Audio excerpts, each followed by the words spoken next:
When establishing a loving relationship, giving and offering are essential. Without giving, love may simply become dependence or a way to satisfy a temporary need. When you love someone, the first question to ask yourself is, what can I offer to this person? And how much have I received from them in return? This is a crucial question to evaluate the true nature of the relationship. To answer this question, we need moments of stillness to reflect on what we have offered to our loved one. It could be material comforts such as a home, a car, or even simple meals. Or it could be spiritual gifts like respect, emotional support, or positive feelings we've brought into their life. We can categorize these gifts into two groups: material comforts and spiritual comforts. However, when we give, we must also ask whether what we offer truly meets the other person's needs. If we give solely to express our feelings or because we feel obligated, it might not be what they genuinely need. For example, gifting a spacious house to your partner might seem generous, but if they don't find happiness in it, your offering might lack real value. The key is to understand and meet their actual needs so the relationship can grow and thrive. When we give something, we should ask ourselves if we are doing it for their benefit or for our own.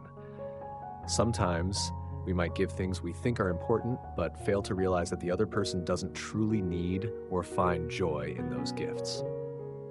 If love is merely about material giving, how is it different from an exchange?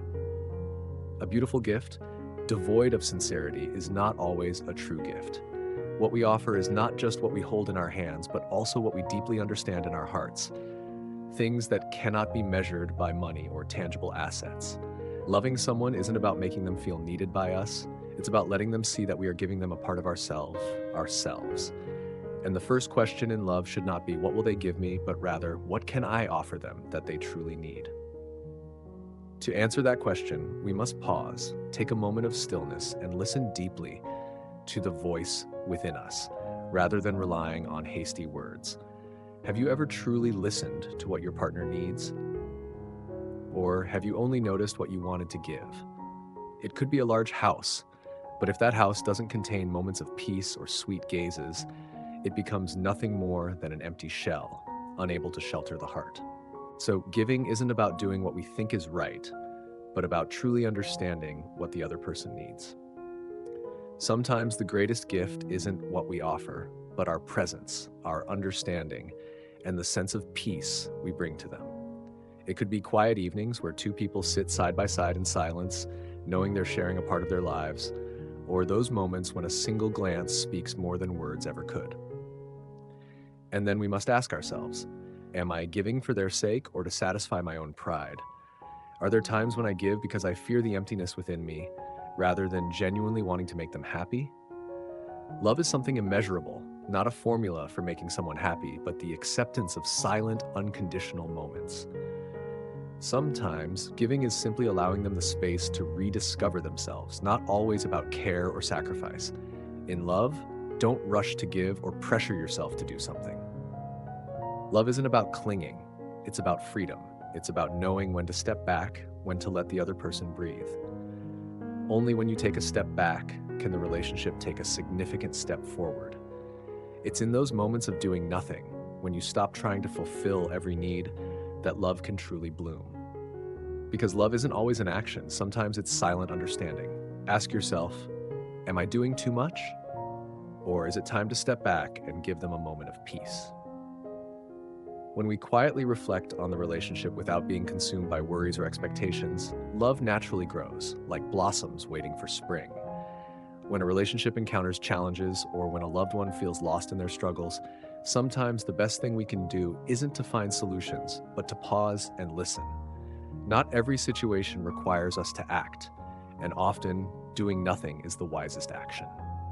When you feel the urge to jump in, explain, or analyze, sometimes simply staying silent and giving them the space to feel your presence is the truest form of support. In those moments, they don't need advice or solutions. They just need someone to sit beside them, not saying a word, simply listening to their sighs or even their sobs. There's a truth we can't ignore. Sometimes people need a space to pour their hearts out without judgment, without the pressure to be this or that. They just need a quiet, safe space where they can feel they're not alone, where they can share without facing critical eyes or words, eager to offer explanations they never ask for. Doing nothing, which might appear as neglect, is actually a profoundly meaningful act. When a loved one is enduring pain, resist the urge to say things like, "everything will be fine," or "don't worry too much," as such words can sometimes make them feel more isolated. Instead, simply sit silently with them. Sometimes that's all it takes. By listening without judgment, without interrupting their flow of emotions, you are offering them an invaluable gift: trust and safety. When they are unable to share, it often signals a fear of being hurt.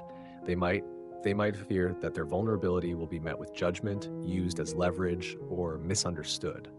That's why it's crucial to show unconditional respect without pressure, being a silent companion rather than an interrogator. The truth is, your loved ones don't fear your advice. They fear not being understood and being abandoned in judgment. When they open up, it's often not because they're seeking solutions, but because they long for unconditional love. They want to feel that they are not alone in their suffering. Sometimes giving them a brief moment to release pent-up anger, sadness, or hidden sorrow is already a great help. Choosing you to confide in is a sign of trust. Don't turn that trust into a burden. Cherish it. If you feel incapable of listening at that moment, don't hesitate to apologize and let them know you need time to prepare. Even then, your quiet presence carries immense value. Sometimes just being there, letting them feel they are not alone in their pain, is enough. When faced with anger or complaints, avoid arguing or defending yourself. Such reactions not only escalate tensions, but also leave your loved one feeling rejected. Prepare yourself to receive intense emotions without reacting too strongly. Before engaging with their anger, take a moment to find peace within yourself through meditation or deep breaths. When you are truly calm, you can maintain patience and avoid being drawn into those emotions. True love isn't about sweet moments. It's about patience during the most painful times, when your loved one no longer resembles the idealized image you once held. Love isn't something that exists only in pleasant moments. It's about standing firm through life's storms, being there when they need you most, even when they are no longer the shining version of themselves you once adored. If your love only endures when everything is smooth, it hasn't yet reached the depth of true love. Being a source of emotional support for a loved one isn't just about providing material things or handling daily chores. It's about being the person they can lean on when everything falls apart, the one who sits quietly by their side without judgment or pressure, simply present and listening. Sometimes the greatest help is found in silence. Listening isn't an easy skill, especially when faced with blame or anger that your loved one may not be able to control. "You've made my life miserable," or "you're the reason I'm wounded." Words like these can feel like daggers to the heart, even when you've done nothing wrong. When they say such things, don't rush to defend yourself. Stay steady, listen, and understand that these accusations aren't truly aimed at you. They are a reflection of the deep, unresolved pain they carry. Their negative emotions may spill over onto you, but you cannot let those emotions break you. If you lose your calm, impatience could strain the relationship further, leaving you feeling overwhelmed as if you're bearing the weight alone. But remember, love is not always about action. It's about patience, about being willing to stay when everything feels chaotic. There will be times when your loved one no longer seems like themselves. They're no longer the strong, confident person you once knew. Their emotions, anxieties, and painful memories not only hurt them, but can also make them irritable and difficult. In those moments, we, as the ones who love them most, often become their outlet for anger. It might feel like they're attacking you, but in reality, they're expressing a pain they don't know how to articulate. If we live with mindfulness and without attachment, we can see that their actions aren't truly directed at us. They're reflections of unhealed wounds within them. Their inner pain and unresolved memories are battles they're facing alone. If we can understand this, instead of responding with anger or defensiveness, we can become true companions in their healing journey. Love is about listening, but to truly listen to someone else, we must first learn to love ourselves. This isn't an easy task, but without self-love, we can't be strong enough to love others fully. Loving ourselves means healing the wounds within our own souls, that's forgiving ourselves and finding peace within. Only then can we offer love and support to others without feeling drained. The truth is, we've never been taught to truly love ourselves fully. Social, familial, and peer values often make us forget that self-love is the foundation of all relationships. Sometimes, when we don't understand how to love ourselves, we seek to love others as a way to feel worthy. I can't love myself, but I can love you and hope you'll love me back. Even if I don't love you unconditionally, I just need you to love me. In moments like these, we realize that love isn't something we can force or seek externally. It must begin from within. Only when we love ourselves fully can we love others sincerely and sustainably. True love isn't about searching for it in someone else, it's about discovering it within ourselves.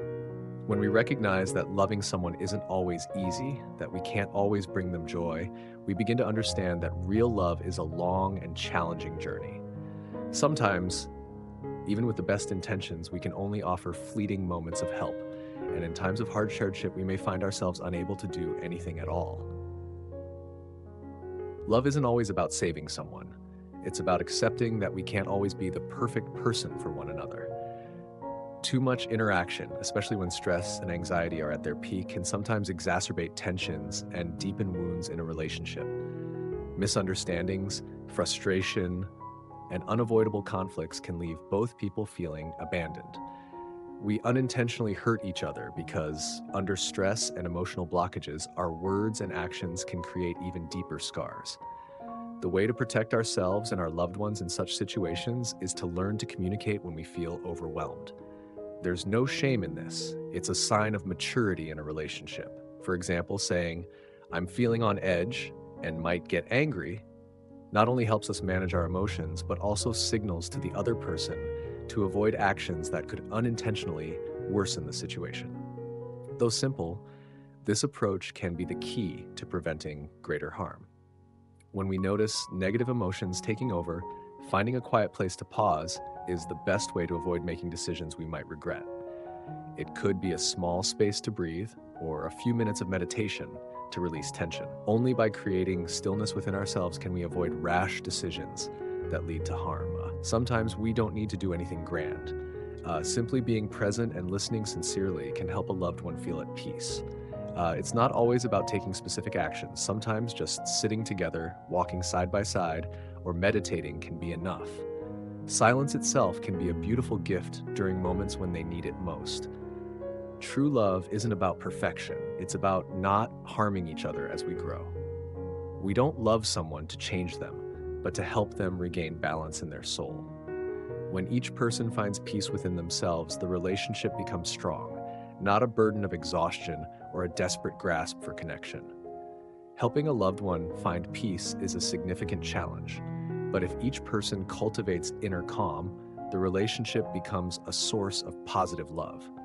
While we can't live each other's lives forever, we can walk alongside one another in the pursuit of stillness. Love isn't selfish or dependent, it's freedom, where each person becomes a source of tranquility in the other's life. So I start with myself. No judgments, no blame, just being present, listening, and feeling.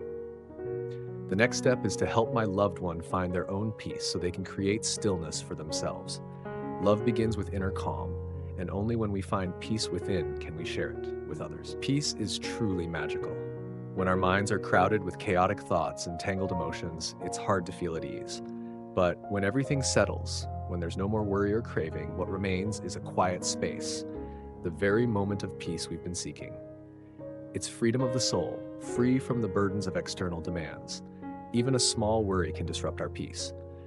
But once we reclaim it, even for a few short minutes, our hearts feel lighter, and we regain balance as if everything has been reset. That's the wonder of peace. It can arrive in fleeting moments, yet leave a lasting sense of serenity. When my heart is tense, it feels like a ticking bomb, and everything around me becomes a game beyond my control. My mind, overwhelmed by negative emotions, clouds my perception of others. It's easy to see people through the lens of anger and pain, forgetting that these feelings aren't who they are. They're my own reactions. There are times when I feel deeply disheartened, Disheartened because things don't turn out as I hoped. Disheartened because there are loved ones in my family whom I cannot seem to please, no matter how hard I try. Uh, but what I've come to realize and what I must do is to return to myself. Chasing after external attractions and the chaos around me while neglecting my own being feels like getting lost within the very love I try to give. One day, as I sat quietly with myself, I realized I had returned to an empty soul. Empty because of the negative emotions I had unknowingly planted in others. In that moment, I wondered, who would take responsibility for what I had created? All I felt was a sense of guilt and a strange longing for my loved ones to find peace, not to fulfill my expectations, but simply for their own sake. There was no need to place blame anymore. Not on others, not on circumstances, not even on mistakes. All I wanted was for us, as a family, to recognize the preciousness of life and to cherish the love we share. At some point, I realized I had caused pain to those I hold dear simply because I had lacked the care and compassion they needed. But now, as we sit together in calmness, we are learning to tend to the wounds within ourselves. When I open my eyes, I no longer see suffering. Instead, I see love taking shape, slowly, gently, day by day. There's a saying, the other eye. Each of us has two eyes, but there's only one way to truly see. And when my soul finds peace, I no longer view my loved ones as strangers or adversaries. Instead, I see them as lovable, trustworthy people, worthy of my sincere love and encouragement. What we need more than anything is peace. If there's one priceless gift we can give each other, it's helping one another rediscover inner peace. When you have the intention to return to yourself, it's something to be deeply cherished, because there are still so many who haven't realized this and continue to place blame on circumstances and others. When you recognize that true happiness comes from within, you also come to understand that pain and suffering originate there, too. Everything begins with how you see yourself. If you want to go back and heal the wounds in your heart, it starts with acknowledging and nurturing the positive values within you. This alone is a significant step forward. But to do this, you must learn how to return. Don't rush to seek deep inner peace right away. Start with small steps, simple actions in your daily life. Start by setting aside time just for yourself. Turn off your phone, skip the music, and pause the conversations. Simply be alone, immersing yourself in the surrounding space, the blue sky, the vast meadows, a gentle river, or the sight of playful animals. This is the simplest and most crucial step. Physical activities, too, are an excellent way to reconnect with your body. Through sports, you can feel every movement, each breath, and the rhythm of your body in motion. It's a natural, undistracted way to return to yourself and ground your awareness. Once you're comfortable with simple physical exercises, try yoga. Yoga isn't just about poses. It's about focusing on each movement, the stretch of your body, and most importantly, your breath. Over time, you'll experience relaxation, a sense of ease, and even moments of discomfort in your body. This is when you'll begin to delve deeper into yourself, perhaps encountering unresolved negative emotions or old wounds that have yet to heal. As you build inner strength through these practices, you'll feel more prepared to face challenges and unhealed emotions. Fear will no longer grip you because you'll have cultivated the resilience to embrace the unexpected and let it pass without leaving lasting pain. You'll find the ability to forgive yourself and others, and from there, true peace will emerge. Even when you feel weak, defeated, or burdened by negative thoughts, you'll have the strength to rise again. In those moments, there's no need to run away. Simply return to yourself. Lean into the habits and practices you've developed to generate positive energy. You'll realize that challenges and the darkness within your soul aren't something to fear, but an integral part of life. From them, you'll grow. When you've grown strong, you'll no longer fear confronting the shadowy parts of your soul, because you'll understand that within every person lies peace, compassion, profound understanding, and priceless values. These qualities will help you see that inside you, there isn't just pain, but also incredible gifts yet to be discovered. When someone you love gives their affection to another, you won't need to be perfect, nor someone who's overcome every struggle or achieved absolute serenity. You'll still be human with moments of emotional turbulence and instability. The inner conflict will be intense, but it's part of reality. One part of you will say, let them follow their heart, while another part will want to hold on. These conflicting emotions will tear at you, but they are simply the truth of being human. No matter how hard I try to hold on to them, they will continue on their own path. And then comes the inevitable question: how do you process your emotions and face this person? There isn't an easy answer to this, and perhaps we may never fully articulate it in our lifetime. But what matters most is striving for peace within yourself so you can grow. Only when you truly understand and forgive, only when you find inner peace, can you genuinely say, "Thank you for setting me free." When someone betrays you, the pain is unavoidable. It feels like losing a vital part of your life, especially when you've poured so much love into the relationship. Recovery takes time, months, years, or maybe even a lifetime. But as long as you're alive, you will eventually return to yourself.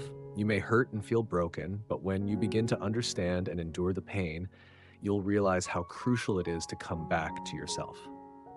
There were days when their presence in my life caused me to lose my freedom, my authentic self. I lived by their expectations, constantly striving to please them. But when they left, although it felt like a loss, from another perspective, it was the day I regained my freedom, my independence, and the opportunity to reconnect with myself. Loss, though painful, can be a powerful wake-up call. It reminds you to turn inward, rediscover your peace, and understand yourself more deeply. However, not everyone has the courage to face their pain and learn from their mistakes.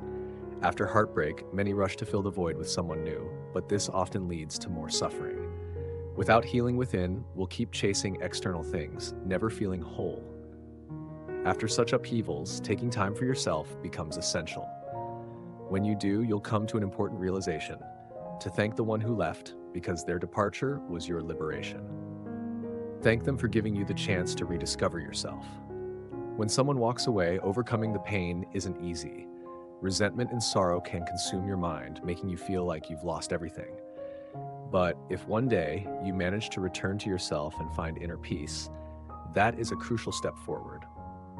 Though the timeline for healing can't be predicted, reclaiming yourself despite the trials is a sign of growth and recovery. Returning to yourself, even for a moment, is an extraordinary accomplishment. That's the first step. You need patience, and in that patience lies your success. So now, if the person has chosen someone else, how will you handle it? True love isn't about unconditional sacrifice. It's about understanding and accepting the flaws of others. If you truly care for someone, you'll see their value beyond their mistakes. This kind of love doesn't seek anything in return. It simply wants to be there, supporting them through tough times and helping them heal. When you truly love, you don't wish to change them. You only want them to feel that they are not alone and are supported. Love is like a true friendship, always there to share, listen, and understand. If you genuinely love someone, you not only help them through their struggles, but also awaken in their heart to feel genuine care. Love is presence, not transformation. Listening is the key to connection and deeper understanding. If you still have feelings for this person, consider giving each other another chance. But if you feel that the love is no longer there and you wish to embrace your freedom and return to yourself, do so gently. Help the other person recognize their responsibility for their own life without clinging or disrupting your path. Let your life be free. Don't inflict further pain on either of you. If it comes to parting ways, remember that even if you no longer walk the same path, the other person will remember that kind people like you exist in the world. Responding in ways that cause harm only hurts both of you and isn't something you want. So, stay calm, maintain your peace, and remain steadfast in any situation. When you feel tense or troubled, the most important thing is not to speak or act impulsively. Wait until you've regained your calm and positive energy. Only then should you gently address the situation, perhaps saying something like, "It's time for you to take responsibility for your life, and I will focus on mine." If you don't manage your emotions first, you risk falling into a cycle of frustration and pain. Inner peace is the foundation that enables you to handle any situation. When you're strong and centered, you can share your deepest feelings with clarity and sincerity. This doesn't just help you, it brings stability to your relationships. Loving yourself the right way is a journey. It's not about indulging desires or pampering yourself, but about taking responsibility for your own life. This includes caring for your negative emotions, understanding yourself, and fostering positive habits. You can do this by reading meaningful books, maintaining a healthy diet, connecting with good friends, and spending quiet moments to gain deeper self-awareness. When you love yourself the right way, you become gentle, less influenced by ego, and naturally wish to share that peace with your loved ones. However, true love isn't about control or possession. Instead, it's about providing support that helps them grow without harming them through personal expectations. In love, especially with close ones like children or a partner, balance is essential between offering support and allowing them independence. Overloving or interfering too much can unintentionally hurt the other person. Let your love be a source of emotional encouragement, helping them stand on their own and develop themselves. Only when your heart is at peace can you help them believe in themselves and become stronger in life. When your children face challenges, it's natural to feel their pain, but instead of rushing to help, give them the chance to rise on their own. This not only fosters their growth, but also demonstrates love in its truest form.